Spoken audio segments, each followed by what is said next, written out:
How did you feel speaking down the barrel of a camera about this subject? Well, I obviously didn't get as emotional as Ebony because, as I said in that video, I didn't really experience a great deal of that as a young man growing up in Jamaica, perhaps because I wasn't in that society or mixing with people that would have shown me that racism. But what I want to expand on, though, Wadi, is what I said about education. Education is important unless we just want to continue living the life that we are living and continue just having demonstrations every now and again and a few people saying a few things. And when I say education, I mean going back in history. What people need to understand is that this thing stems from a long time ago, hundreds of years ago. The dehumanization of the black race is where it started. And people will tell you, oh, that's a long time ago, get over it. No, you don't get over things like that. And the society has not gotten over something like that. I'll skip all the gap between those long years ago and make one point and then go backward. That lady in the Central Park in New York, Amy Cooper, I think is her name. If she did not have in her DNA the thought process that she was white, this man is black, if I call a police officer, 9 times out of 10 he's going to be white, I'm going to be considered right immediately. The black guy will have to prove that he's not guilty, and by the time he proves that he's not guilty, he might be dead. She had that in her mind from day one. That is why she said and did what she did. How do you get rid of that in the society? By educating both sides, black and white. I hear people talking about brainwashing. I didn't quite understand as a young man what brainwashing meant. I now understand what brainwashing meant, what it means.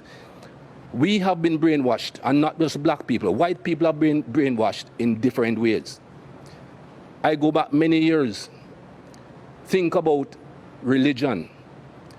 You and I are supposed to be Christians. I'm not really a very holy person, not a very religious person. But that's what we were taught.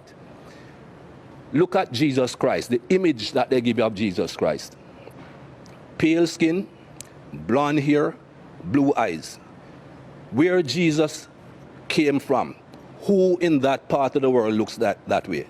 But again, that's the brainwashing to show you this is what perfection is. This is what the image of perfection is. If you look at any plays of those days, Judas, who betrayed Jesus, he's a black man. Again, brainwashing people into think, oh, he's a black man, he's the bad man. Go through history, Wadi. These lights that are shining on us, you can tell me who invented the light bulb, right? Thomas Edison, right? Everybody knows Thomas Edison invented the light bulb. Thomas Edison invented a light bulb with a paper filament. It burnt out in no time at all. Can you tell me who invented the filament that makes these lights shine throughout? Nobody knows, because he's a black man. It was not taught in schools. Louis Howard Latimer invented the carbon filament to allow lights to continuously shine. Who knows that? Everything should be taught. When you go back through the schooling as a young man, I remember my school days. I was never taught anything good about black people. And you cannot have a society that is brought up like that, both white and black, that only teach what's convenient to the teacher.